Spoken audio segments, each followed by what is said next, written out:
écrivain, humoriste, chroniqueur, quel est votre métier préféré? Même pas métier, votre passion préférée? Parce que vous m'avez dit, je fais seulement ce que je veux, donc vous aimez tout. J'aime écrire, mais écrire au stylo. Je ne peux pas écrire sur ordinateur. Est-ce que Balzac écrivait sur ordinateur? Non, mais en plus, aujourd'hui, on publie des éditions collector avec en regard le texte et puis les manuscrits précédents avec toutes les ratures, les griffonnages de l'auteur. Plus personne ne pourra publier ça à propos d'œuvres aussi importantes que celle de Christine Angot. Ah, vous la portez pas dans votre cœur, hein? Mais non, mais elle est complètement ravagée, c'est tout. Oh, vous êtes dur.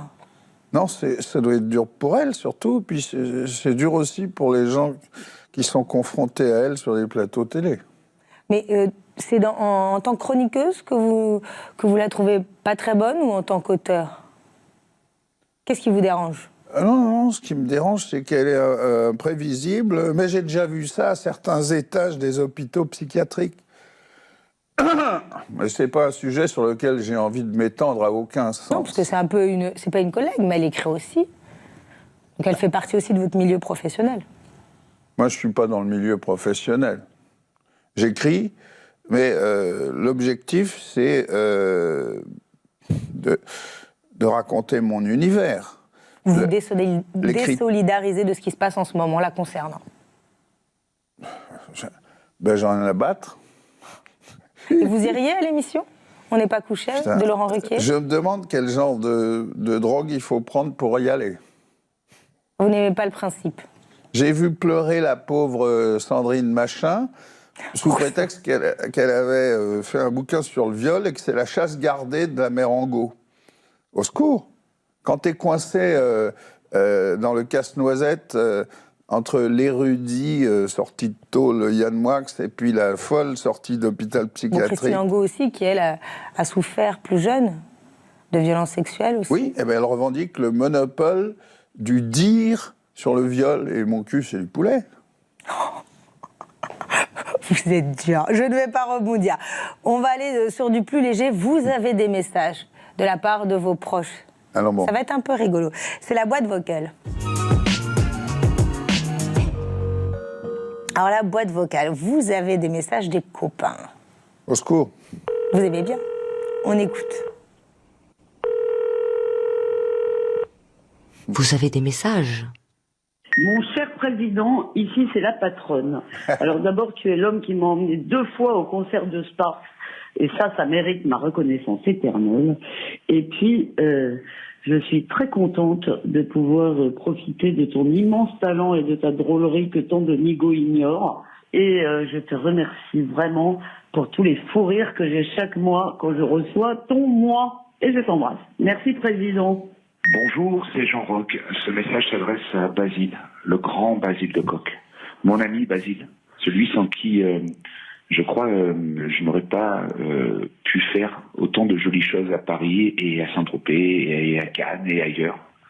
Celui qui m'a permis, par son humour, par sa culture, souvent par sa patience, m'a permis de réaliser plein de choses incroyables à travers les médias. Et qui a toujours été de très très bons conseils, que j'ai suivis dans les lancements de jalons, que j'ai suivis dans certaines opérations aussi un petit peu loufoques, qui lui ressemblent tellement, à lui et à Frigide. Voilà, des gens que j'aime par-dessus tout, des gens de valeur, des gens fidèles et des amis. Je vous aime. Et comme dirait Basile un soir, quand il est en grande forme, qu'est-ce qui m'a foutu un connard pareil? C'est un bon copain, il y a plein d'anecdotes. Ouais. Loufoque. Oui, ça fait plaisir. Bravo pour cette sélection. Hein. Ce sont des vrais copains. Il n'y a pas de message d'insulte, c'est déjà pas mal. Ouais. Mais non, c'était des copains, c'est bienveillant. Ah, c'est super, oui. Alors, une anecdote un peu avec eux, vous avez un souvenir? C'est simple. Donc, Elisabeth Lévy, c'est la patronne de Causeur. Exactement, directrice de la Magazine, direction. c'est un site internet, et aussi un magazine en papier. Alors, bon, j'écris une chronique dans son magazine. Voilà, et je peux raconter n'importe quoi et je ne m'en prive pas. Ce qui compte, c'est le style, n'est-ce pas? On peut tout dire. Aujourd'hui, on peut tout dire. C'est pas aujourd'hui, c'est depuis toujours. Vous voyez pas une différence? Vous ne voyez aucune différence? Non, parce qu'en fait, les limites, c'est toi qui te les imposes en fonction de ce que tu veux faire dans ta carrière, dans tes relations, de l'image que tu veux donner. Si tu n'en as rien à foutre de rien ni de personne, tu n'as pas de limite. En tout cas, elle vous laisse carte blanche. Ouais, parce que tu vois, j'écris aussi dans Valeurs Actuelles. Mais là, je suis un peu spécial dans Valeurs Actuelles. Je suis pas spécialement, moi, comment dirais-je, un libéral de droite, quoi. Je serais plutôt une sorte d'anard de droite. Alors, je me suis créé mon petit espace à l'intérieur de Valeurs Actuelles. C'est-à-dire, avant, je racontais ce que j'avais vu à la télé. Maintenant, j'ai changé de siècle. Je raconte ce que je vois comme conneries sur Internet. Et ça distrait les lecteurs de Valeurs Actuelles à qui on parle beaucoup de problèmes chiants et d'affaires boursières. Anard de droite, c'est comme ça? Bon, c'est ce qu'on m'a dit, ouais. Vous aimez ça? Ça vous convient? M'en fous. De toute façon, les étiquettes, ça se décolle. Ça, c'était pour les copains du milieu. On passe maintenant aux copains plus intimes, voire famille. On écoute les messages. Mon chéri, c'est ta femme folle au téléphone. Je voulais te remercier pour ta super page Suivez le buzz dans Valeurs Actuelles du 28 septembre pour 2 raisons. 1, c'est comme un cadeau d'anniversaire 3 jours après le mien. Et 2, tu as apporté les illustrations qui me manquaient à mon engagement bien connu contre la PMA anonyme. Voilà, donc en fait, tu me laisses vivre ma vie, mais en même temps, tu apportes de l'eau à mon moulin. Je t'en remercie, mon chéri, après ton magnifique livre sur l'histoire de France, de Cro-Magnon à Emmanuel Macron, l'inventeur de la PMA pour toutes. Je t'embrasse. À très vite, amour. Oui, bonjour. Le grand show, ce message s'adresse au président de Coq, Basile de Coq.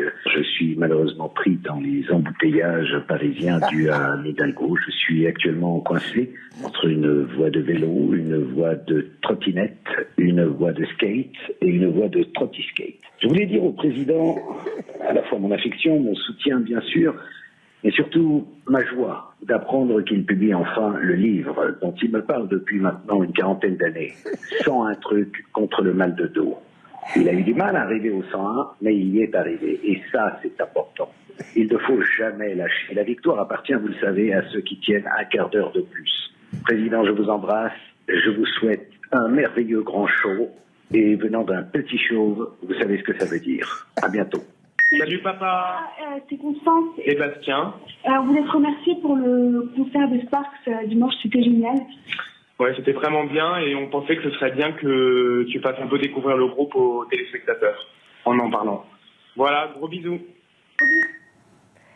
Drôle. C'est vraiment les proches.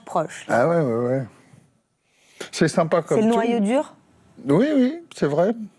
Vraiment? Mais il y a, j'ai 2 autres frères, mais il y en a un qui est très occupé parce qu'il a fait 2 mariages et 6 enfants. Et puis l'autre qui habite seul avec maman dans un très vieil appartement et qui est même pas gay. Donc c'est pour dire s'il est bizarre. Faudra lui demander. Ben non, il veut plus me voir. Un jour peut-être, faudra faire la paix. Non, on n'est pas brouillé. Simplement, il veut plus voir personne. De toute façon, il a des lunettes noires la nuit, tu peux pas lutter. Alors on va revenir sur votre épouse, Frigide Barjot, qui dit PMA pour toutes. Emmanuel Macron est le président de la PMA pour toutes. Ouais, ça vous a fait un peu sourire. Elle fait sa propagande, c'est normal. Ça vous a fait sourire. Elle est en Pourquoi? boucle. C'est le côté provoque qui vous fait rire? Non, c'est-à-dire, en fait, tu sais que Barjot, elle avait fait partie de la Manif pour tous, mais elle s'est fait jeter parce qu'en fait, il y avait un désaccord entre une espèce d'aile droite qui était contre le mariage homosexuel sous toutes ses formes, et puis elle et sa bande qui était pour ce qu'ils appellent l'union civile, que préconise également le pape François, c'est-à-dire la même chose que le mariage, mais sans la filiation pleine et entière, de manière à ce que on préserve le droit des enfants à connaître leur filiation autant que possible. Voilà, c'est un débat compliqué. Vous êtes d'accord avec tous ces combats, tous les débats On peut jamais être... C'est pas parce que je suis marié avec elle que je suis d'accord avec tout. Avant, tu as remarqué, c'est les femmes, les épouses qui étaient censées être toujours d'accord avec leur mari. Aujourd'hui, c'est l'inverse. Eh ben voilà, moi je suis le prince consort et je suis censé être d'accord avec tout ce que dit Brigitte Bardot. Au secours. Quel est le thème vraiment où vous dites, là, je ne suis pas d'accord avec elle? Non, c'est juste au fond, bien entendu, le droit des enfants à connaître leurs véritables parents biologiques, ça me paraît normal dans la mesure où c'est possible. Je suis d'accord avec elle sur cette affaire. La seule chose, c'est que moi, je n'ai pas un tempérament militant. Et donc, quand je fais quelque chose, c'est toujours au deuxième degré. C'est toujours pour me foutre du monde. Un peu comme votre frère. Parce que je nie... Oui, c'est ça. Parce que j'ai pas envie de recruter, machin. Ça m'intéresse pas. J'aime bien... Tu vois, quand elle avait fait sa manif contre le mariage pour tous, bon, certes, ils étaient 800 000. Moi, j'ai fait une manif, on en a moins parlé parce que nous étions 40. Et ça s'appelait le mariage pour personne. Et je demandais... Pardon ? Fallait prendre un peu à contre-courant. Pas vraiment, c'était un clin d'œil. C'est-à-dire, je m'en prenais au président Hollande en disant, comment ça, il veut imposer le mariage à tous alors qu'il n'est même pas marié lui-même ? Voilà, et le journaliste de BFM TV qui m'interviewait, il ne savait plus quoi répondre. Quant aux flics, ils ont su quoi faire, ils nous ont chargés, mais on s'est récupéré au bout d'une heure, j'ai appelé la préfecture en protestant. Voilà, tout ça pour dire qu'on est complémentaires, ma femme et moi. Elle manifestait contre le mariage pour tous, et moi je manifestais pour le mariage pour personne.